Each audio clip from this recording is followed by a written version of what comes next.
हमारे मंचासीन राष्ट्रीय कार्यकारिणी के सदस्यगण और मीडिया कर्मी, आप सबका मैं हार्दिक जोहार अभिनंदन करता हूं। भाइयों, ये एक समय है जो 75 साल तक कांग्रेस बीजेपी ने राज किया और आपको मालूम होगा मानगढ़ में 1507 आदिवासी मारे गए थे। ये हमारे पूर्वजों का सपना था। उस सपने को भारत आदिवासी पार्टी साकार करेगी। हम ये कहना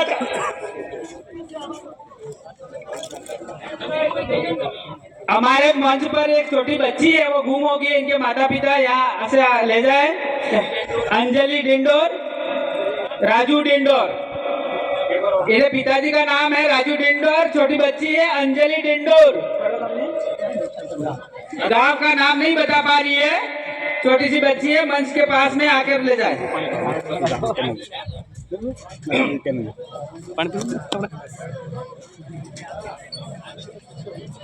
तो ये हमारे जो पूर्वजों के जो सपना था, उस सपने को साकार करने के लिए भारत आदिवासी पार्टी का आगाज हुआ है। आज देख रहे हैं हम पूरे देश के अंदर जो नरेंद्र मोदी है, वो स्पष्ट बहुमत की सरकार बनी थी। स्पष्ट बहुमत था।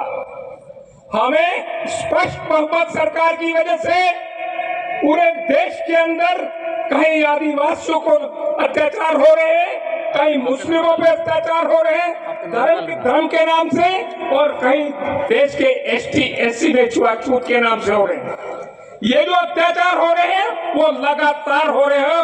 आपने देखा होगा मणिपुर के अंदर जहाँ बीजेपी की सरकार है, राज्यपाल आदिवासी है, देश की जो सरकार है वो बीजेपी की है, और देश का राष्ट्रपति है वो आदिवासी है।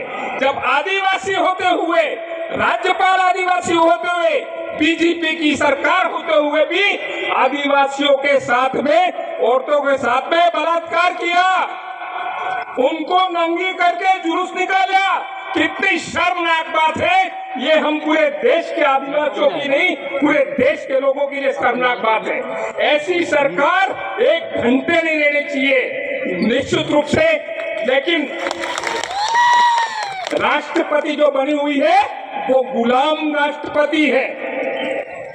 ऐसे गुलाम राष्ट्रपति को शर्म आना चाहिए, नहीं तो मणिपुर की सरकार तो बर्खास्त करते, केंद्रीय सरकार भी जिम्मेदार थी।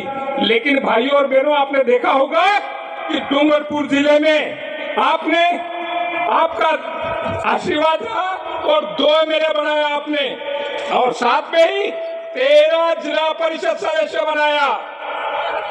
13 जिला परिषद सदस्य बनाया जो आदिवासी सिलेक्शन प्रणाली था उसके तहत, और कांग्रेस के 6 जिला परिषद सदस्य थे, बीजेपी के 8 थे।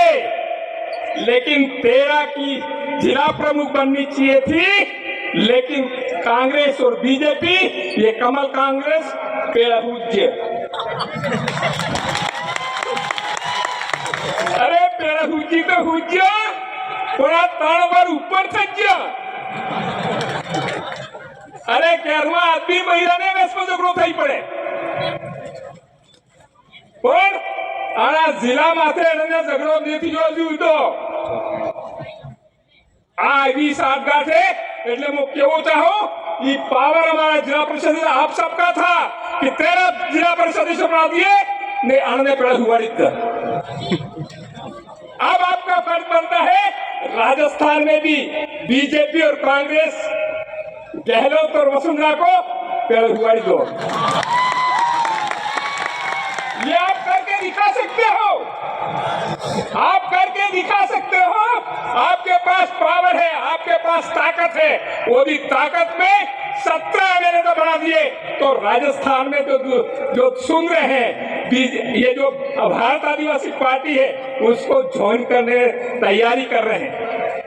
और निश्चित रूप से राजस्थान में एक जबरदस्त तहलका मचेगा और डूंगरपुर की पुनरावृत्ति हो जाए, उसमें कोई शक नहीं। मैं कहना चाहता हूं कि पूरे देश के अंदर अब ये जो जलवा दिख रहा है, ये जो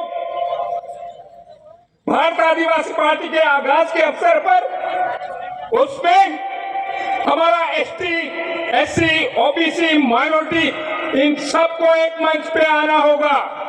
और निश्चित रूप से हम एक मंच पे आ गए तो 2024 का जो चुनाव आ रहा है उसमें हो सकता है देश के अंदर नरेंद्र मोदी और कांग्रेस शामिल हो जाए। तो ये फर्ज बनता है देश के मालिकों का इसलिए फर्ज बनता है कि आज तक हमने सहन किया, आज तक देश की जनता के साथ जो अत्याचार हुए, अन्याय हुआ, वो हमने स्वीकार किया है। और ये देखा हमने कि क्यों हो रहा है ये इस वजह से हो रहा था कि जो सिलेक्शन पावर था, वो सिलेक्शन पावर इन कांग्रेस और बीजेपी थे, उनके उद्योगपति थे, लखपति थे, करोड़पति थे, उनके हाथों में था। वो सिलेक्शन करते थे, जो एमएलए सिलेक्शन करते थे, एमपी सिलेक्शन करते थे, वो उनके गुलाम होते हैं, उन्हीं का सिलेक्शन करते थे।